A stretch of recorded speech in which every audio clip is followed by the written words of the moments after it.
3월 2일 수요일 삶의 기적을 일으키는 30분 예배를 시작하도록 하겠습니다. 하나님께서 오늘 우리에게 주신 말씀은 사도행전 15장 36절에서 41절까지 말씀입니다. 이 말씀 제가 봉독하도록 하겠습니다. 며칠 후에 바울이 바나바더러 말하되 우리가 주의 말씀을 전한 각 성으로 다시 가서 형제들이 어떠한가 방문하자 하고 바나바는 마가라 하는 요한도 데리고 가고자 하나 바울은 밤빌리아에서 자기들을 떠나 함께 일하러 가지 아니한 자를 데리고 가는 것이 옳지 않다 하여 서로 심히 다투어 피차 갈라서니 바나바는 마가를 데리고 배 타고 구브로로 가고 바울은 신라를 택한 후에 형제들에게 주의 은혜의 부탁함을 받고 떠나 수리아와 길리기아로 다니며 교회들을 경고하게 하니라. 아멘. 오늘 이 시간 하나님께서 우리에게 주신 말씀을 듣기 전에 잠시 기도하는 시간 갖도록 하겠습니다. 하나님 아버지, 오늘도 저희들을 사랑하셔서 저희를 만나주시고 저희에게 말씀해 주시니 감사합니다. 하나님 아버지, 오늘도 하나님께서 저희에게 주신 말씀을 통해서 연약하고 어리석은 저희를 사랑하신 하나님, 그 하나님의 놀라우신 사랑을 다시 한번 기억하게 하시고 그 하나님을 믿음으로 담대하게 세상을 살아가는 저희가 될 수 있도록 은혜 베풀어 주옵소서. 예수님의 이름으로 감사하며 기도드리옵나이다. 아멘. 우리가 사도행전의 말씀을 통해서 살펴보았듯이 성령님의 인도하심으로 믿음의 사람 바울과 바나바 이 두 사람은 약 2년여 동안의 기간 동안 함께 선교여행을 떠났습니다. 그렇게 선교여행을 갔다가 이제 다시 안디옥으로 돌아와서 안디옥에서 1년의 시간을 머문 이후에 이제 다시 2차 선교여행을 가려고 준비하는 과정 가운데 자신들이 복음을 전한 그 지역으로 가서 예수님을 믿는 사람들이, 믿음의 가족들이 믿음이 잘 성장하고 있는지 다시 한번 확인하고 그들이 믿음이 성장할 수 있도록 도우려는 계획을 가지고 이제 2차 선교여행을 가려고 하는데 그 과정 속에서 전혀 생각하지 못했던 문제로 바울과 바나바가 아주 심하게 다툽니다. 1차 선교여행에 함께 동행했다가 중간에 자신의 집이 있는 예루살렘으로 들어간 마가, 이 마가를 2차 선교여행에 함께 데려가느냐 데려가지 않느냐, 이 문제를 가지고 바울과 바나바가 아주 심하게 다툽니다. 바나바는 데려가자, 바울은 절대로 데려갈 수 없다. 그렇게 바울과 바나바가 심하게 다퉈서 결국은 믿음의 사람 바울과 바나바가 서로 갈라져서 선교여행을 떠나는 그런 모습을 우리가 볼 수 있습니다. 그렇게 믿음의 사람 바울과 바나바, 그 바울과 바나바가 심하게 다투고 결국 갈라지도록 만든 그 문제의 원인을 제공했던 사람이 마가예요. 마가. 오늘은 그 마가에 대한 부분을 우리가 잠시 살펴보도록 하겠습니다. 마가. 이 마가라는 사람은 도대체 누구인가? 마가라는 사람은 유대식 이름으로는 요한이라는 이름을 가지고 있습니다. 그리고 마가라는 그 이름은 헬라식 이름이에요. 사도 바울도 유대식 이름으로는 사울이라는 이름을 가지고 있고 헬라식 이름이 바울이라는 이름을 가지고 있었어요. 그 당시 유대인들은 이렇게 유대식 이름과 헬라식 이름, 이 두 종류의 이름을 가지고 있는 사람들이 상당히 많았습니다. 그래서 이 마가라는 사람도 유대식으로는 지금 우리가 살펴봤듯이 요한이라는 이름을 가지고 있지만 또 헬라식으로는 마가라는 이름을 가지고 있었던 요한이라 불리는 마가였어요. 근데 이 마가라는 사람이 어디 살고 있었는가? 우리가 보면은 마가라는 사람은 예루살렘에 집이 있었습니다. 그리고 이 마가의 어머니 마리아의 집에 많은 믿음의 사람들이 함께 모여서 기도하고 있었던 것을 우리는 성경을 통해서 알 수 있어요. 그렇게 마가는 믿음의 어머니 마리아와 함께 믿음의 삶을 살고 있었는데 그렇게 예루살렘에 살고 있던 그 마가가 안디옥으로 가게 된 계기가 어떻게 가게 되었는가? 사도행전 12장 25절은 이렇게 말씀합니다. 바나바와 사울이 부조하는 일을 마치고 마가라 하는 요한을 데리고 예루살렘에서 돌아오니라 라고 말씀합니다. 바나바와 바울이 안디옥에 있을 때에 세상에 큰 흉년이 들어서 특별히 예루살렘에 살고 있는 믿음의 가족들이 힘들다는 소식을 듣고 이제 구제연금을 모아서 예루살렘에 그 구제연금을 전달하려 옵니다. 그래서 예루살렘에 와서 믿음의 사람들에게 그 구제언금을 전달하고 돌아가는 길에 예루살렘에 있던 마가라는 이 사람도 함께 안디옥으로 데리고 가요. 그리고 그렇게 안디옥으로 마가도 갔는데 그 안디옥에서 이제 바나바와 바울을 이제 선교여행을 파송할 때 그래서 그 지역에 있던 안디옥에 같이 있던 마가도 이 선교여행에 동참하게 되는 거예요. 그러면서 우리가 이 말씀을 생각해 보면 그렇게 이 마가가 선교여행에 동참했는데 결국은 1차 선교여행 도중에 자신의 집이 있는 예루살렘으로 돌아오게 되고 그래서 이 일로 인해서 2차 선교여행을 갈 때 마가는 1차 선교여행에서 돌아간 사람이다. 따라서 복음을 전하는데 마가는 도움이 안 되는 사람이다. 무익한 사람이다. 라고 판단해서 마가를 선교여행에 데려가지 않겠다라고 강하게 주장한 거예요.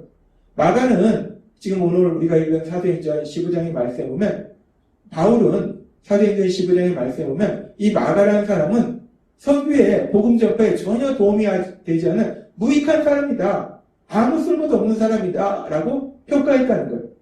그런데 그렇게 바울 사도가 사도행전 15장에 보면 마가가 그렇게 복음 전파에 전혀 도움이 되지 않는 무익한 사람이다. 라고 평가했는데 그 사도 바울이 이제 시간이 지나서 10여 년의 시간이 지난 후에 사도 바울이 로마 감옥에서 골로새 교회에 쓴 편지에 보면은 이렇게 말씀합니다.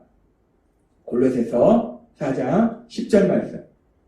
나와 함께 갇힌 아리스다고와 바나바의 생질 마가와 이 마가에 대하여 너희가 명을 받았음에 그가 이르거든 영접하라 라고 말씀합니다.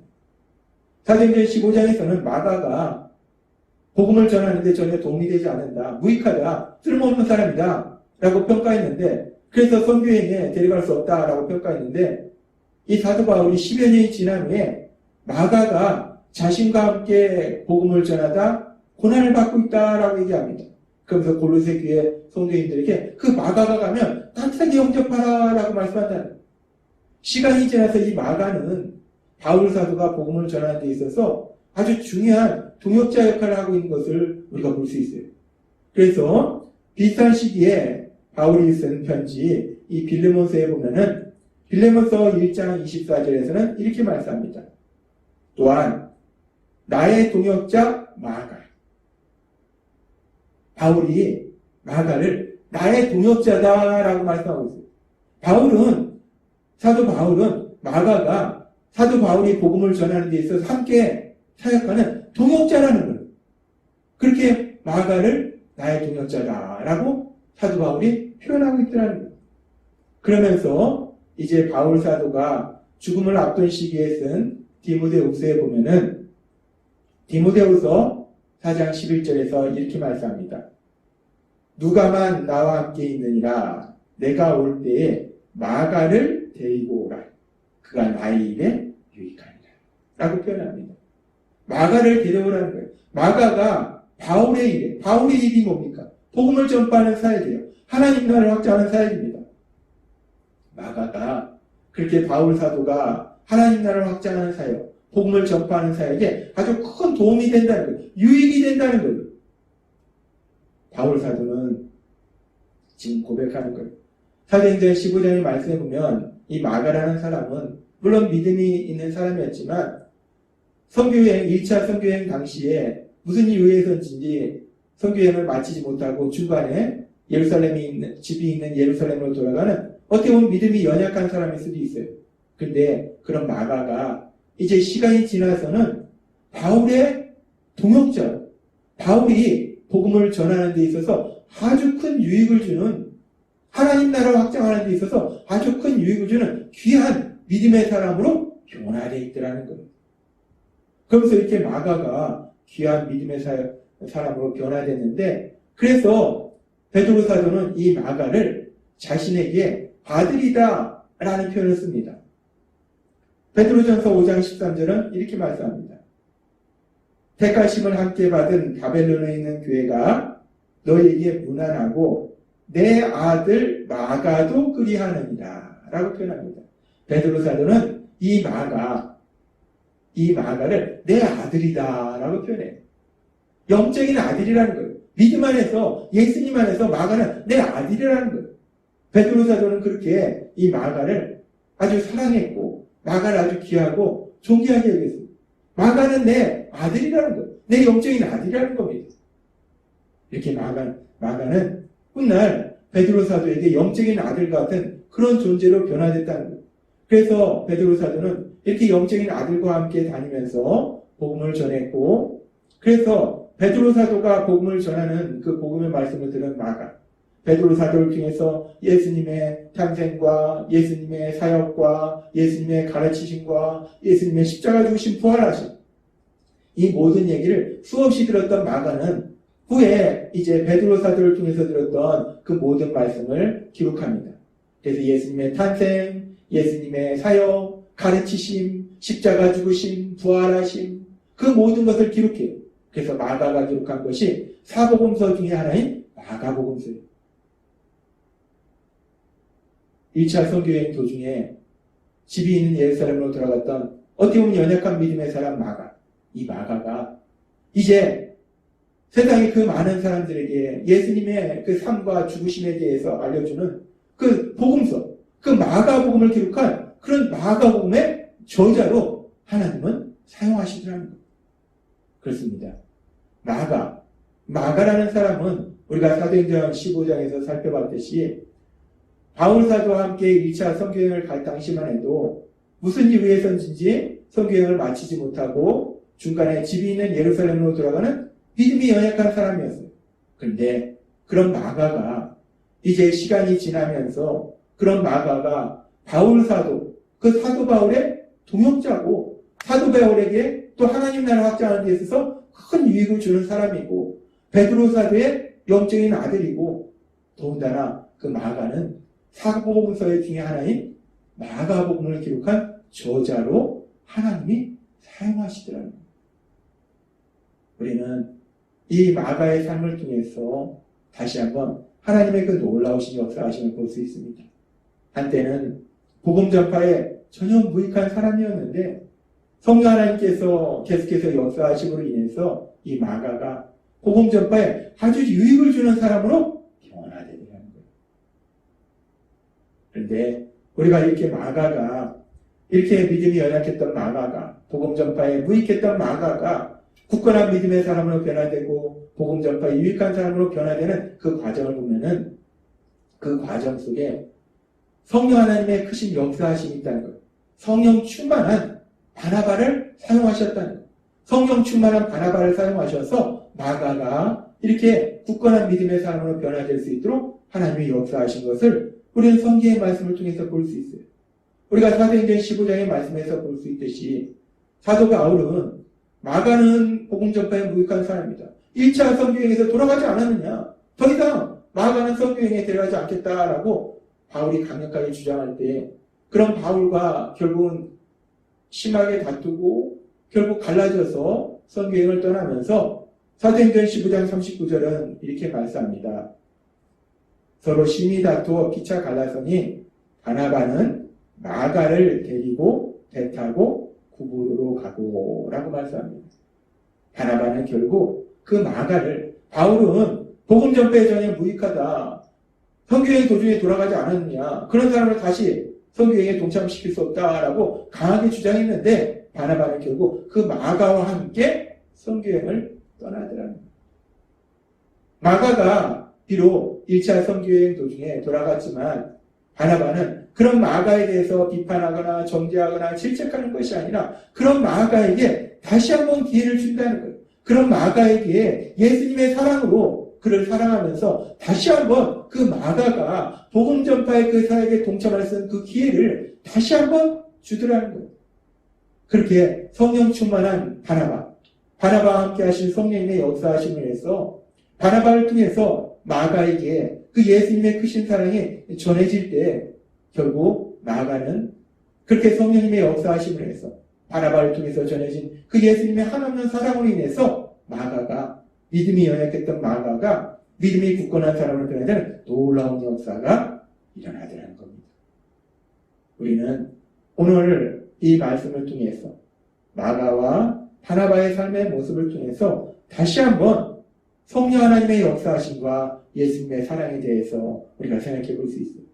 비록 한때는 믿음이 연약한 사람이었지만 훗날 굳건한 믿음의 사람이 되어서 복음서를 기록하고 바울의 동역자가 되고 베드로 사도에게 영적인 아들과 같은 역할을 감당하는 그 마가가 그렇게 변화될 수 있었던 것이 무엇인가?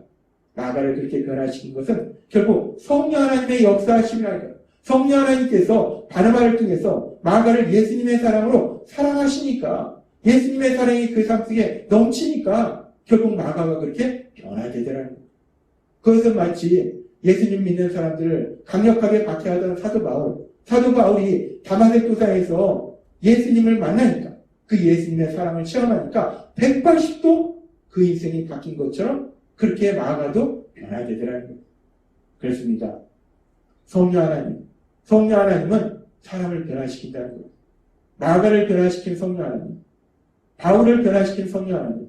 근데 그 성령 하나님이 예수님을 믿는 우리와 함께하고 계심을 믿습니다. 따라서 그 성령 하나님은 지금도 우리 안에서 능력으로 역사하셔서 우리를 변화시켜 주신다는 거예요. 우리를 어떻게 변화시켜 주신가? 우리를 구원하신 예수님을 닮는 모습으로 우리를 변화시키고 계심을 믿습니다. 따라서 우리 안에 계신 성령 하나님의 역사하심에 따라서 그렇게 변화되었던 사도 바울처럼 변화되었던 마가처럼 우리도 더욱더 예수님을 닮아가는 그런 복을 누리시는 여러분이 되시길 주님의 이름으로 축원합니다. 기도하겠습니다. 하나님 아버지 감사합니다. 오늘도 주신 말씀처럼 바울을 변화시키는 마가를 변화시키는 성령 하나님, 그 성령 하나님이 저희 안에 거하심으로 인해서 저희를 변화시켜 주셔서 저희가 날마다 우리 예수님을 더욱더 닮아가는 사람으로 변화되는 복을 누리도록 인도하심을 믿습니다. 예수님의 이름으로 감사하며 기도드리옵나이다. 아멘. 이 시간도 하나님께서 우리에게 주신 말씀을 묵상하면서 조용히 기도하는 시간 갖도록 하겠습니다.